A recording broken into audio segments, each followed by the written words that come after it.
Shabbat Shalom.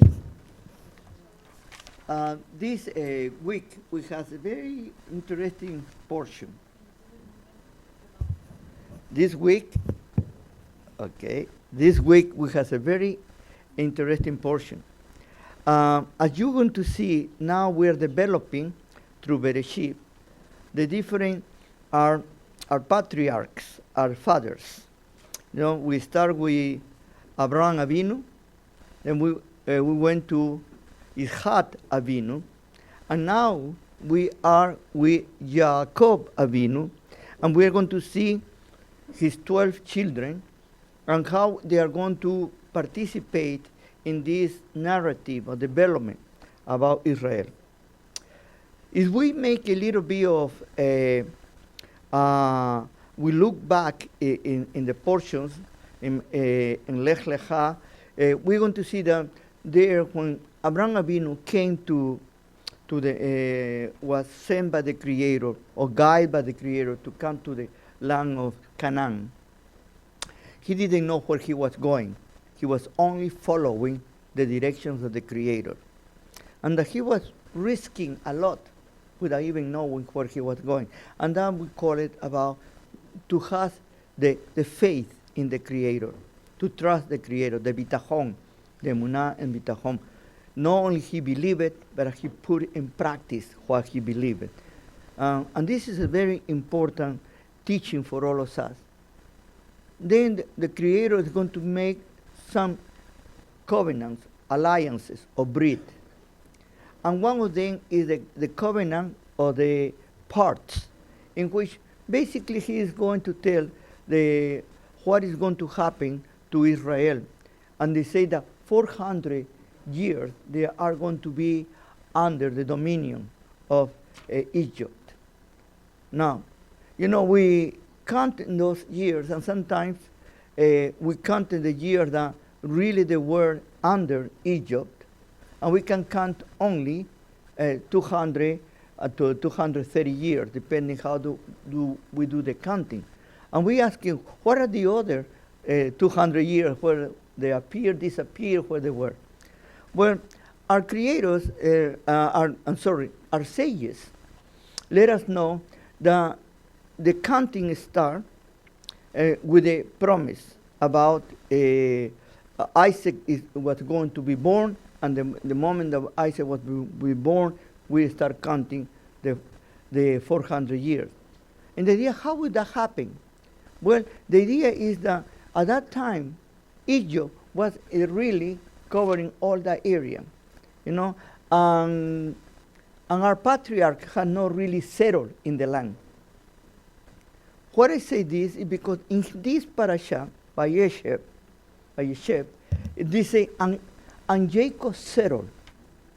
But Jacob really didn't settle anywhere. He was from one place to another place to another place, you know. But what it really means is that he basically start now resting, taking a time to rest. And we see the story about Joseph. It's going to begin the story of Joseph. And also in a parallel, we are going to develop the story of Judah. Our sages talks about that this is two focus about the two types of Mashiach that we are going to have. Now, the idea of Mashiach is an idea that is developed later on. You know, it's not something that is in the scripture like that. This is the doctrine, or this is the teaching about Mashiach. You know, all about Mashiach is a developing of ideas that our sages take out of the scriptures, and they read and they interpret. But one thing is clear in all of this, is that the Creator not only is in charge, that the Creator has a, I would say, something that is going to let us know is going to happen. He has a script already. And this doesn't mean that we don't have free will, but he knows where we begin and where we are going to end. And in that period of time, also, he's going to give us this idea that he always is going to be there, no matter what, to cover and to support Israel. And Israel not necessarily needs to behave well in order that the Creator intervene. Because this is another idea that has come to the time in our sages, that supposedly, only when all Israel is nice, all Israel keeps the Shabbat, all Israel does this thing and these other things good, that is when everything is going to be okay, honky-dory. Well, that's not what the Torah told us. The Tanakh, our prophet, totally the contrary. It's going to tell us that we are going to be going from bad to worse, and instead to get better, it's getting worse. And we are seeing right now. I don't want to be pessimistic or to be those people who tell you everything is going to be bad and is going to be destroyed, there is no hope or this kind of thing. But it's to give us this very clear message. All of us, we are responsible for what is happening. All of us. No, many of us, we wash our hands. I don't want to be part of this, or it's not my problem. No, it's the other problem. But meanwhile, I have voice, and I have a capability to give out my thoughts or to speak out, I need to do it. And Mishlei, in the book of Proverbs, at the end of the book of Proverbs, in chapter 31, verses 7 and 8, where it says, that about we are the mouth and the eyes of those who cannot speak for themselves, those who cannot see for themselves. We need to speak for those that cannot speak for themselves.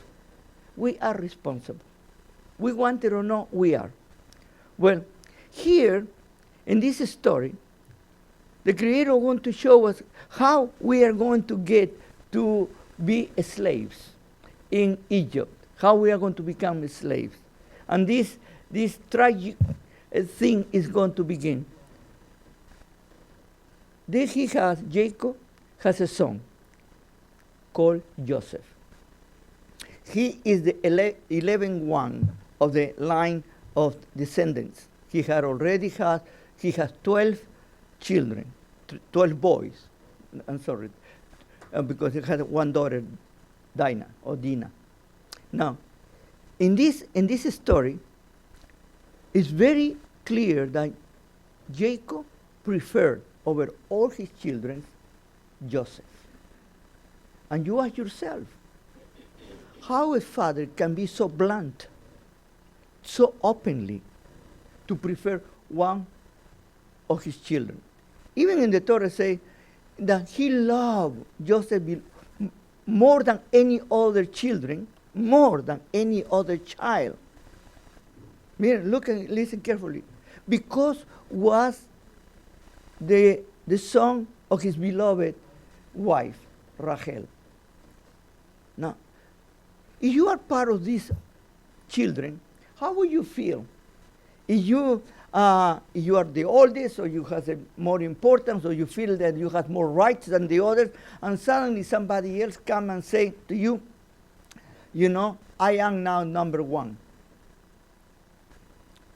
Well, it's natural that there's going to be some kind of jealousy, and more than jealousy, could be some kind of hate against the other, dislike the brother.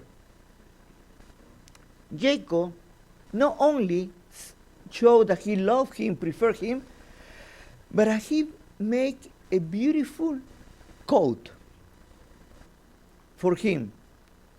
They call it the coat of many colors, or many lines, or whatever the translation of that word pasim means. That even today we are not sure what it really means. But it was an indication that he was saying to all the children, he is my successor. that also goes totally contrary to what we see in the Torah. You know, in the Torah very clear says you have two wives, and you have the beloved wife and the hated wife, they say. But if the son of the hated wife is the number one, he is the one that needs to inherit it. You know, the Bechorot, the firstborn rights. But this was the firstborn of his beloved wife, Rachel. Then Jacob was going against everything. Our sages teach us, it's very interesting, in our writings, they teach us that we do not need to make any type of preference among our children, because we are going to commit a very big mistake. With so much wisdom, how Jacob could be so blinded? It was not something that had been revealed to him, or he knew better than everybody else.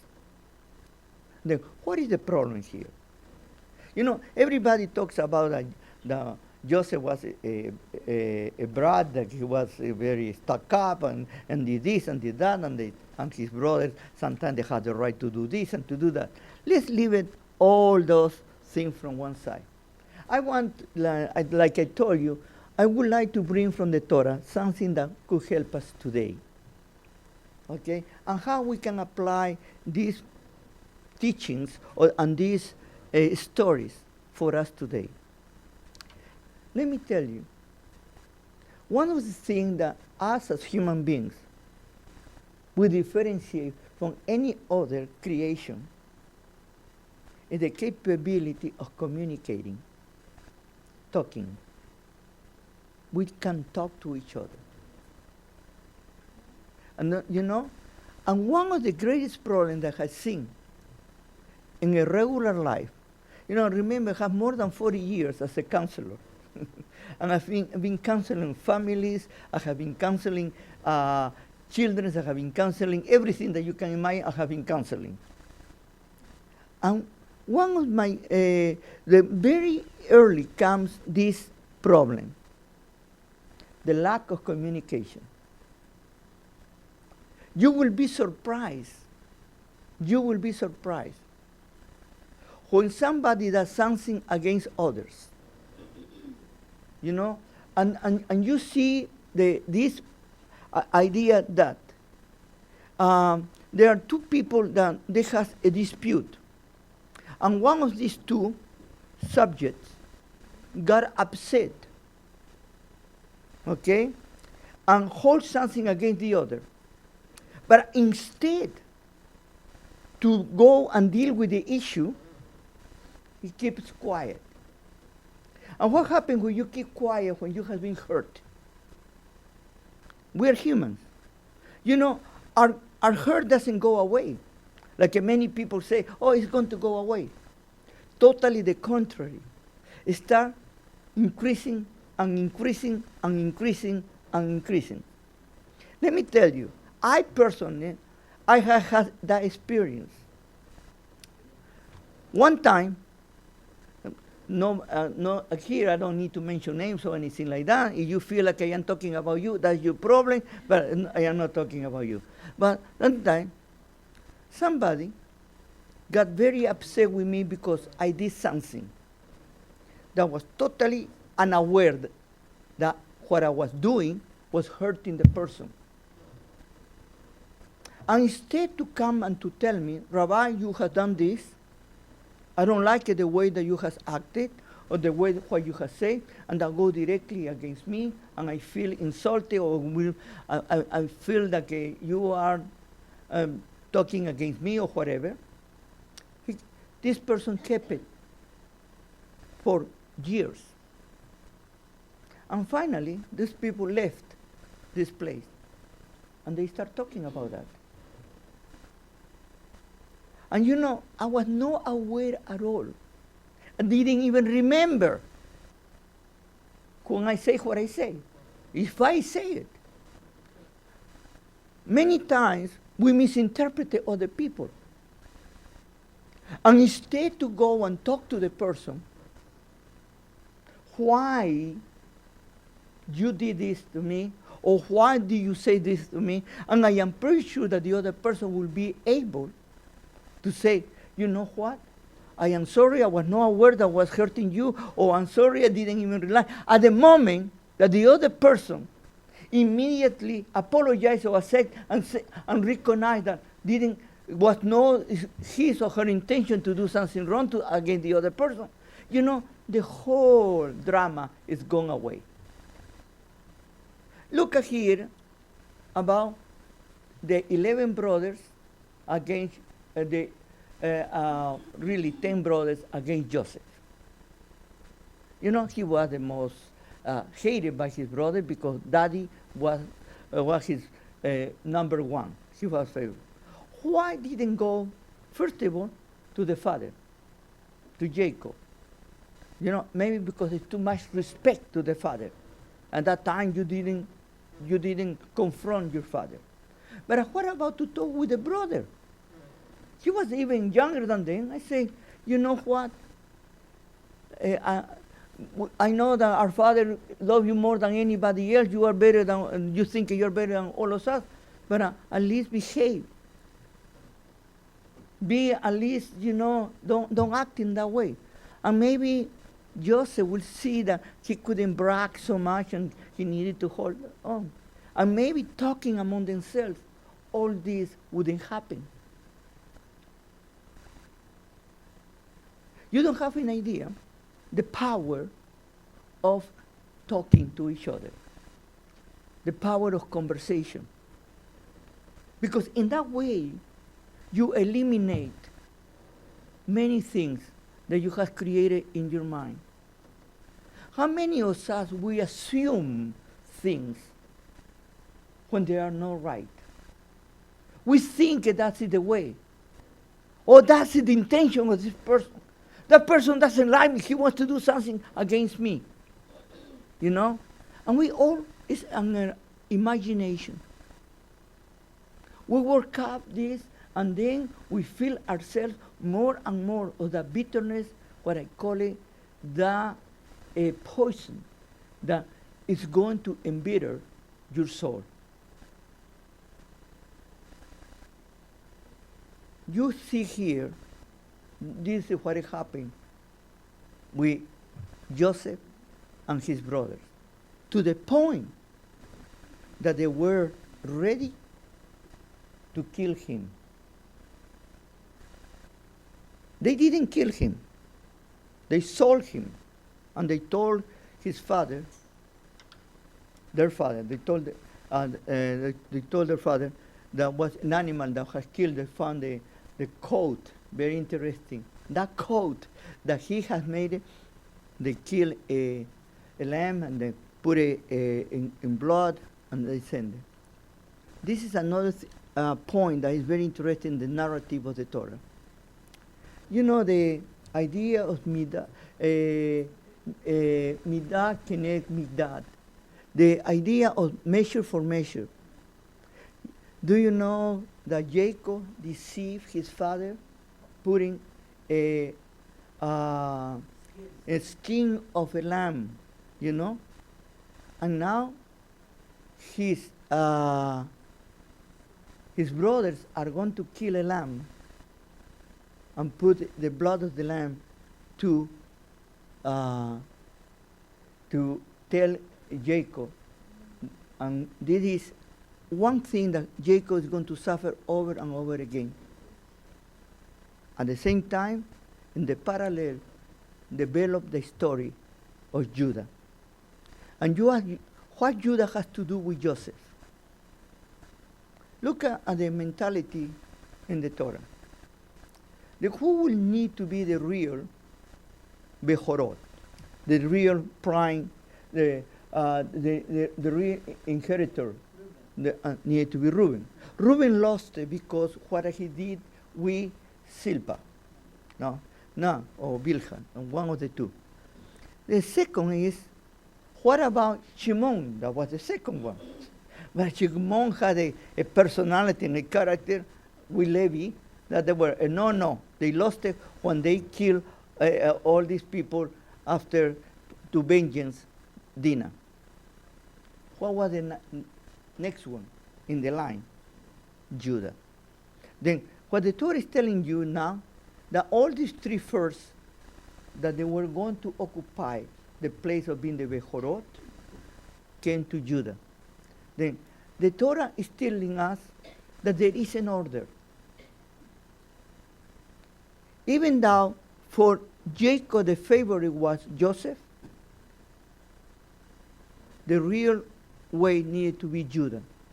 And that created two Bechorot, Judah and Jacob. I'm sorry, and Joseph. Judah and Joseph. And here is where the idea of the two redeemers or two Mashiach are going to come.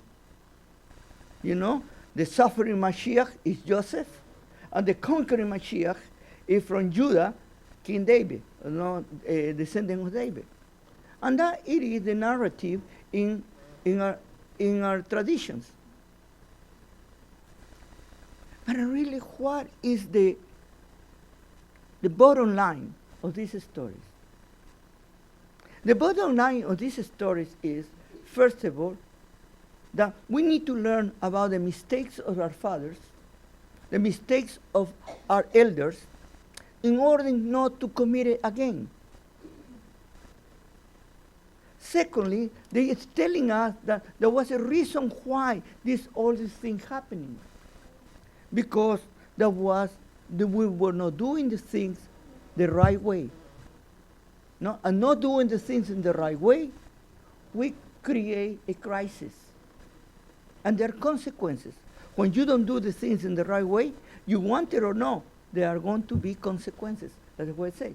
Thirdly, here is interesting. The Creator has made us a promise. He will never abandon us. You know, here is not about if you have faith or you don't have faith. Here is not about if you are good or you are bad. Here is not about if you follow the Ten Commandments or you don't follow the Ten Commandments. He has given his word that he won't abandon Israel. But he doesn't say that Israel will not suffer the consequences for the behavior. But he will always keep Israel. You know? We learn from this especially that it's going to happen something. Israel is going to fall in captivity. It's going to be in a place of being slaves. They were going to be captive by the Egyptians. And for a long time. And then when they come out, they are going to be free again. Every morning, we read the Ten Commandments.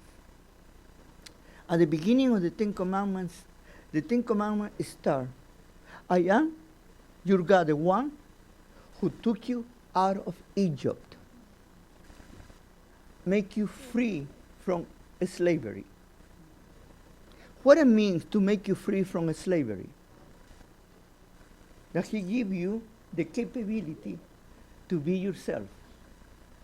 What happens when you are a slave? You depend on others. Now you are not going to be a slave anymore.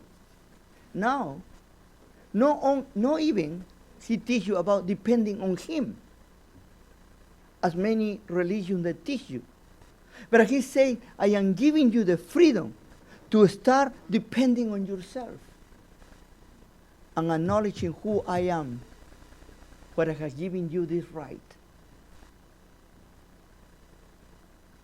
Comes the greatest promise of the Creator about each one of us.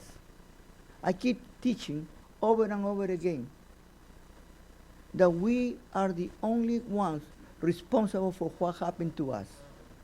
And even that Joseph, at the end, he was able to bring Israel back and to save Israel for a period of time.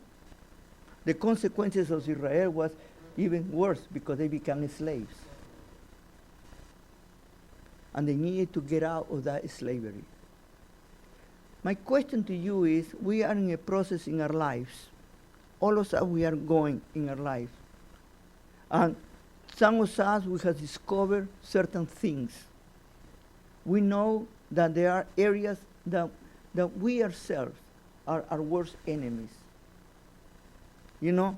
And we still have that attitude, nobody's going to change me, I am the way that I am.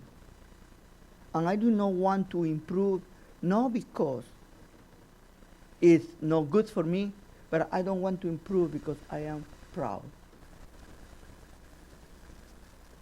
Jacob, with all his position of being the best one in his family, went down to the lowest of the lowest places to be in prison.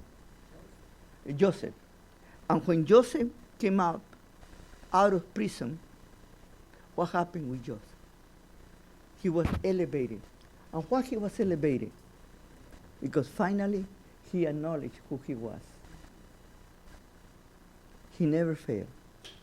And let me finish with this thought to all of you. Tomorrow we began Hanukkah in the evening. And what it means Hanukkah? Hanukkah is we call it the Feast of Lights, or the Feast of Dedication. That's how we call it. But really what it is, Hanukkah, is about no to assimilation. I am in a community that we come from so many different backgrounds. Many of us, we come from different backgrounds. And the question is, assimilation to what? And I want to tell you the assimilation. The assimilation to the values of this world. We need to keep the values of the Torah. And we need to get rid of the values of this world. This world is destructive. But we need to keep the values of the earth. Joseph did that. Even that he was in prison, even that he was tempted, even that they were trying to do a lot of things with him, he never, ever failed to the Creator going to the other side. He kept his own principles and his own values. Shabbat shalom to all of you.